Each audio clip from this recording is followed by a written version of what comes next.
Good afternoon to you. Mark Sott with HurricaneTrack.com here. Happy New Year to you. It is now the second day of the new year, January 2nd, 2024, and we have a lot to discuss today. 2024 starting off very much on the big side of things, at least weather-wise, and really elsewhere in the world. I mean, look at what's happening in Japan. You know, the first 2 days we had an earthquake and then the plane crash there. I hope that's not a sign of things to come. Here in the U.S., a lot is happening this week with a couple of big storms that will go into next week. So we have a lot on our plate. 2024 definitely starting off big. On today's update, we're going to first start off with a look at things related to the tropics. Obviously, hurricane season now less than 5 months away. So we're going to look at those puzzle pieces. How are they doing? Give you an idea of what we're going to be watching over the next several weeks and months. But then we're going to jump feet first into winter weather. It looks like winter is finally going to arrive here in terms of sensible impacts, and those impacts are going to be significant over the coming days, into the weekend, and then into next week with two powerful storm systems that will traverse the country and affect quite a lot of people. All right, let's get started. First of all, like I said, we're going to start off talking, well, this is related to the tropics anyway, and other global weather, and that is the sea surface temperatures, the anomalies. There's our El Nino going into 24. We're still holding on to the El Nino. The current anomaly over in the 3.4 region is still pretty close to 2 degrees Celsius. That's right around here somewhere. And then the Atlantic Basin got that horseshoe look to the warm anomalies as well. Just as the climate models were suggesting, we're going to start 2024 off on the warm side in terms of sea surface temperatures, and so the things that we will be watching, we will see this go away. The demise of the El Nino is imminent. Within the next few weeks, we should start to see this change, and then we're going to watch and see how warm relative to average does the Atlantic Basin remain as we move through the weeks and months leading up to June 1st and beyond. A warm, deep tropics through here portends a very active hurricane season, as well as a warm subtropical Atlantic up here, typically off the coast of Europe. That's what we're going to be watching for. That's what we've got in place now. That's what we had in place in 2023. But this right here really held things down in terms of the potential that 23 could have had. We had a lot of named storms. We got up to like 20 or whatever it was, and we could have had a lot more had it not been for the El Nino, and that also impacted track. Yeah, so we're going to be seeing something very interesting over the coming weeks as we watch this. Now, one of the big clues that I like to reference is the SOI and how that affects the pressure patterns across the Pacific. A literal barometer, because this is measuring pressure, right? And look at where we ended up in December. -3. Typically, the Bureau of Meteorology says -7 is around El Nino threshold. So we gained 5 points, a little bit more than 5 points since November, and the SOI has come up even since October, almost cutting October's levels in half. So this is very important because this shows us that the overall pressure pattern in the tropical Pacific is slowly starting to change, which means eventually we're going to get more easterlies out here. It hasn't happened yet. I'm just drawing this in for demonstration purposes. We're going to get more easterlies out here, and that is going to change the sea surface temperature pattern around. And then the subsurface, once you get those easterlies coming across this way, this is east over here, this is a subsurface map, this is west, this cold subsurface water will surface, and that machine, the conveyor belt, will get going, and we could transition to La Nina by the time we get to July or August. We'll have to see about that. But the fact is, I believe strongly we're going to lose this El Nino signature, and with the very warm Atlantic, it should give us an environment favorable next hurricane season. Not too long away now, less than 5 months. And you know how time moves these days. It goes faster, it seems. It will be here before you know it. Different climate models. This is just one, the CFS V2, in the tank. By the time we get to the peak of hurricane season in La Nina territory, this is what we will be watching at least once a week. And this week's a little different. I'm going to kind of going through it quickly because we got a lot of winter weather to talk about. But we will look at this once a week. And then when these different climate models update or we get new data, like from the NMME, the North American Multi-Model Ensemble, or the CANSIPs, or the Euro seasonal guidance, especially in April. And for that, we're very close, obviously just about 60 days away or so, 90 days, whatever it is. See, time warping here. Yes, the climate models do update every month, and once we get to the spring, we really get to peek into the future for hurricane season. And I think they're going to take all of this into consideration, and we're going to start to see some big potential as we get towards June. So we're going to start talking preparation, what you can do about all of this. We will get to that. Not just going to leave you hanging saying, oh, it looks like a terrible hurricane season coming. Good luck with that. We will talk preparation and make sure you know what you can do, especially not just preparation, but mitigation for the long term. All right? All right, so on to current weather conditions, our sensible weather that we can feel out there. Not a bad way to start the year. This is January 2nd here, so not a bad way to start things off. Most of the lower 48 free and clear of any major weather systems, but that is about to change. I'm sure you have seen it through your various social media products, whatever you consume for your social media. You've seen it out there, the talk of 2 major winter storms coming up. But like I said, the current weather map, not bad. This is what the GFS shows us, and the current weather map at the beginning position right over here. A storm system looming offshore of the Pacific Northwest. A little raininess down here in parts of Texas, but other than that, a good travel day, flying weather, the whole bit, not bad at all. But boy, things are going to change, and travel is going to become very difficult for planes, trains, and automobiles. Let's put this into motion. This is the 12Z GFS. Watch what happens. This piece of energy comes into the desert southwest, the Four Corners region. This is, of course, down at the surface. There's upper level energy involved. That helps to spark off a low pressure area in the deep south along the Gulf Coast that rides up the east coast, at least closely resembling a nor'easter, I guess you could call it that. And all that blue, that is snow. Are we finally going to break the snow drought in areas like Philadelphia, New York, maybe D.C.? Maybe.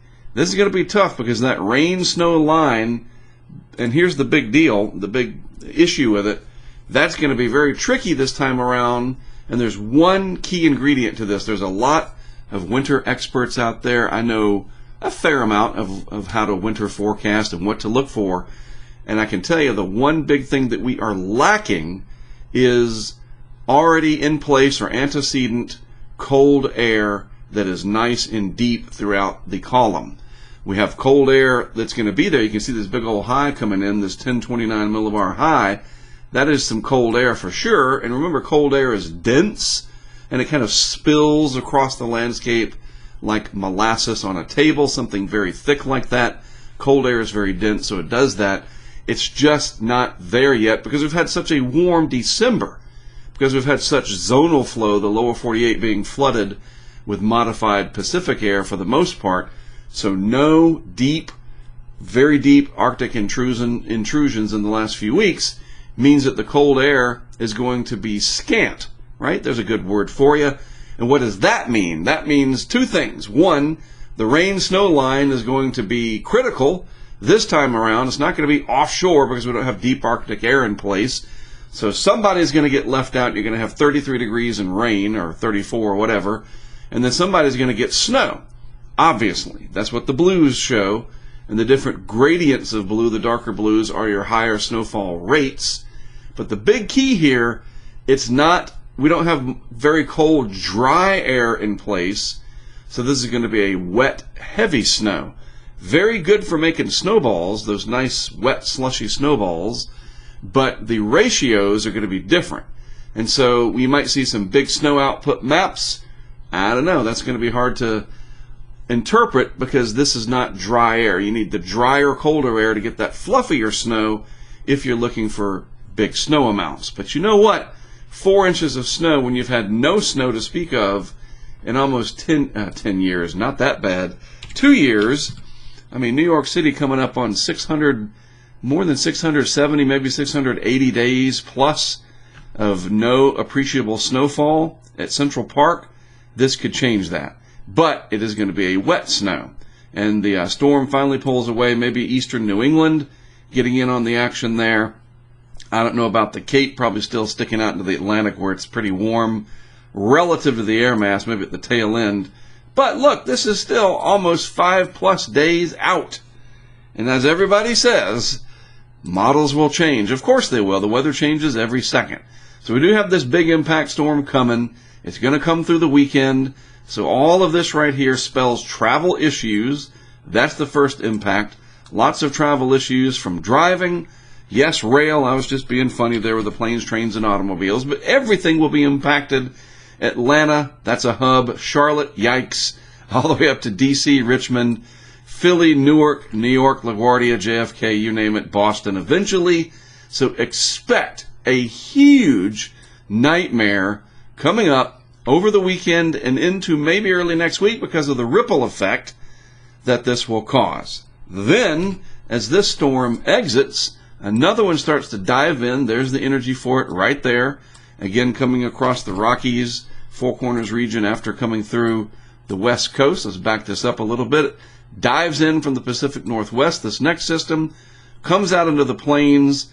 This one has a severe potential associated with it. We got to address that too. So our friends down here in parts of the Gulf Coast, you're going to have to endure the potential for some severe weather, including tornadoes. That T word coming at us already in 24. And then look at that rain rate that the GFS is spitting out. Wow, when you get those oranges and deep reds in there, very, very heavy rainfall. But also notice that pressure right there, 986. If that was a hurricane, that'd be a Category 1 probably. Typically we see below 990, 987 for a hurricane. So deep low pressure over western Tennessee near Arkansas, right along the Mississippi River there. And the potential for a lot of wind, maybe blizzard conditions in some areas. This is still pretty far out, more than a week. So the details here are going to be very important. Look at that. That's right over where I live, right there. Yikes.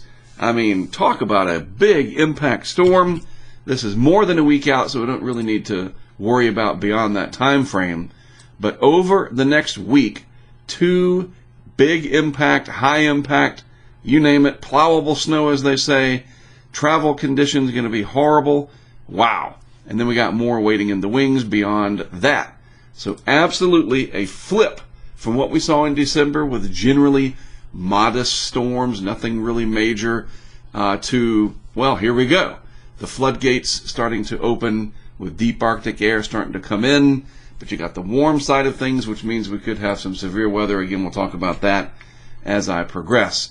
Now, the Euro does not show on the Tropical Tidbits site the frozen precip, but I will show you that they are very similar in how the storms evolve. There's the first one, cuts up almost right there near the benchmark. That's an important lat-long area for people that want snow in parts of New England and vicinity. And then the other storm system comes in and really hammers Oklahoma there. You can assume some of this is going to be frozen, but a severe potential for sure. And then this goes on up to become quite the beast over the next basically 10 days. But again, we'll come back to beyond a week out later because we just need to look at the next 7 days.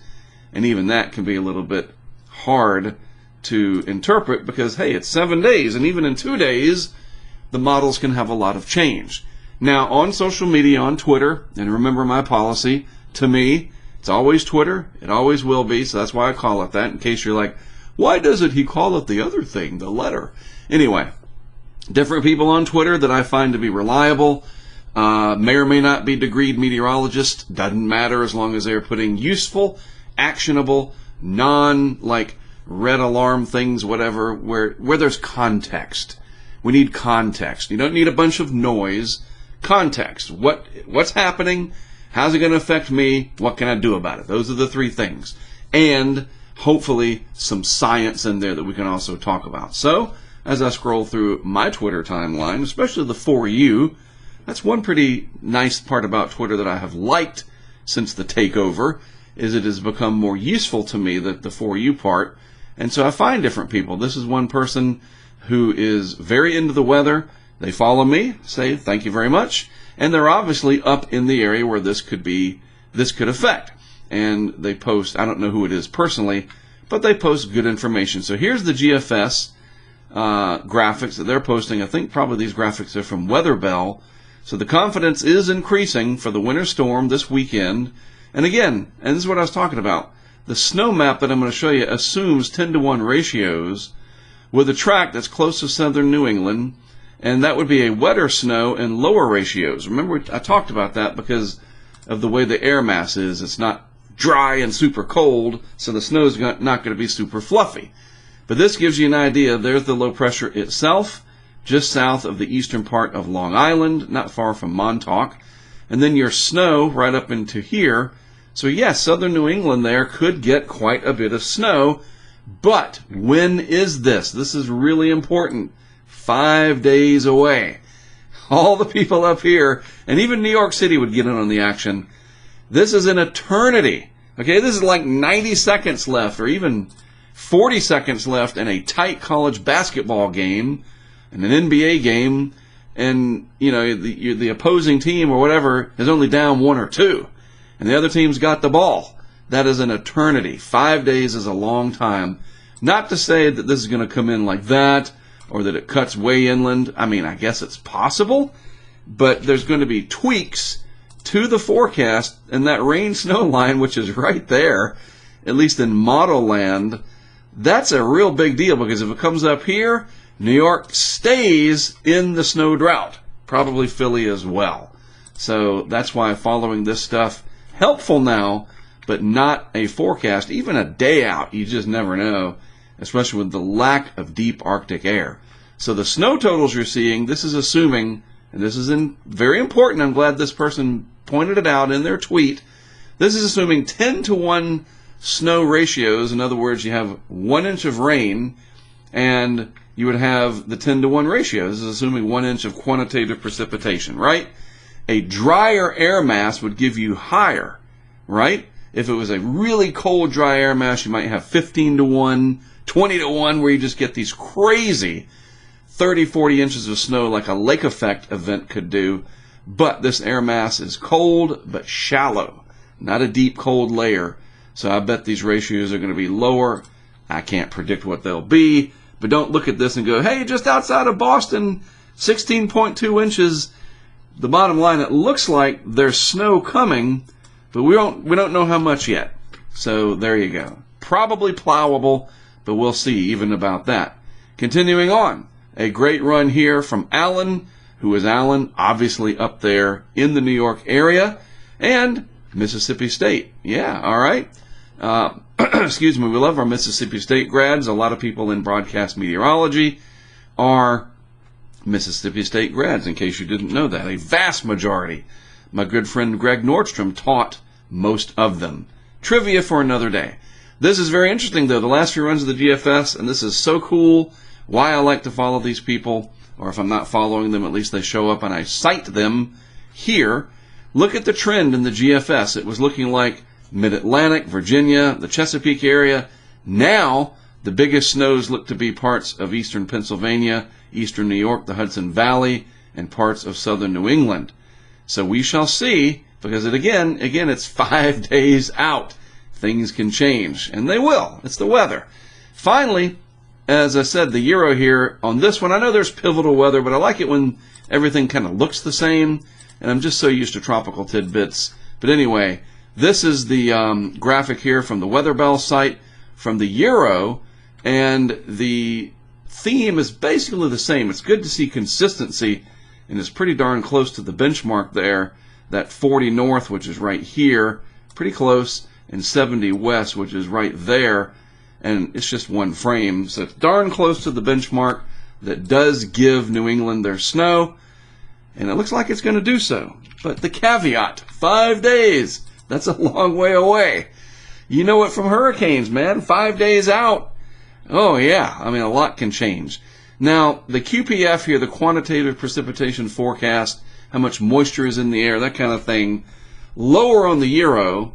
And so the snow totals are probably more in line with what reality would be, 4, 6, 8, 9 inches, something like that. But you never know, especially in some of the higher elevations. Again, this is something that we're going to watch closely, and I'm sure you will be too. All the news outlets, social media, everything. Everybody's going to be on top of this because it's been so long. I will be watching it, and if it looks like it's going to continue to trend in this direction, that there will indeed be a pretty big, significant snowstorm, I will be working to head up there to cover it in person, working with Fox Weather to do so, of course, as well. So we shall see how things evolve. You never know. It might shift back more towards interior Pennsylvania, maybe the Hudson Valley. Maybe it's more New England. 5 days, people. That's a long time. And every 6 hours, we get a new set of models that makes everybody either gasp, get elated if they like the snow. I mean, and look, one more thing before I jump off of here and we look at the severe weather part. This is important for people that plan, as I've talked about in previous updates, the snow economy, the winter economy. All the companies that are up there that handle the plowing of shopping centers, the DOT is different because they're tied into the government of different states, but they have budgets, they have people that got equipment. That equipment hasn't been used at all in some areas in quite some time. So this is a big deal. People are really looking at this on a lot of different levels. So it is going to be interesting and a big significant change if it occurs from what we have seen in almost 2 years, especially in New York City, down towards Philly and D.C. So we'll be certainly eyeing this close. Now, the other part of this that definitely needs to be mentioned, this is way out on day 7, right there. This is day 7 of the 4 through 8 outlook, and a good chunk of the Gulf Coast is outlined here, and that is very important because severe weather is a big part of this. You get that big, strong low. This is the second one that's coming through, not the first one. This is the second one in the Gulf of Mexico, warmer than average, of course, and that warm, buoyant air with the favorable wind profiles could lead to all kinds of severe weather problems, from just your general severe thunderstorms, lots of lightning, to potential for hail, and of course the one that we worry about the most, the possibility of tornadoes. This is 7 days out, so it's just probabilistic right now. We got to get it closer to where we get the different parameters and what the SPC is thinking.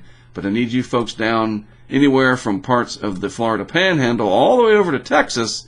That's a good chunk of the land down there, right? The coastal areas. You got to be paying attention. Over the next few days, watch how the forecast changes, starting 2024 off on the hot side, so to speak, in terms of the weather being a hot topic. All right, probably the last time I'm going to mention this, simply because we are in January, and I don't know if people want to buy a calendar once it's February. I mean, maybe I'll do it next week or something. But we do have our calendars. I've got a few left. Want to get them into your hands if you want one. I forgot to put the link in the description of last week's video. My bad. Could have done it later, but it was Christmas time and I forgot. But I will put the link in today's video, and you can order it at the bottom. It's only $20. This is what it looks like right here in real life. Nice wall calendar if you'd like one. Probably not going to have too many wanting one because everybody got one from somewhere else. But hey, in case you're like, oh, I got to have one, we still have some available. And I intend to make one for 2025. Now that I know how to do it, I'll be doing it again in the future. And I'll probably start pitching them during hurricane season when more people are paying attention. Anyhow, if you want one, got some pretty cool pictures representing our history, not only as HurricaneTrack, but branching out as we have done into other severe weather, winter weather coverage. And boy, we will be doing that a lot in 2024. Let me tell you, we'll talk about that another time. Again, the weather coming up for this week and into next week, that's the big topic. We can talk about plans for 24 when it is a little bit quieter. But we do have some incredible stuff planned for this year, but we'll get to it later. All right? All right, that's it from me. Let me get this online for you. We'll see what's going on with it. Probably going to post something, what's today, Tuesday? On Thursday, so 48 hours from now, I'll post something. And I think Thursday morning will be good because we can look at the overnight runs and we'll really know where we're going to be with both of these systems in terms of, we'll be that much closer, 48 hours closer, right? All right, good. We got a plan. Thanks for watching, all of us at Hurricane Track. From all of us, Happy New Year to you. Thanks for watching. I'm Mark Sudduth. I'll talk to you again on Thursday morning.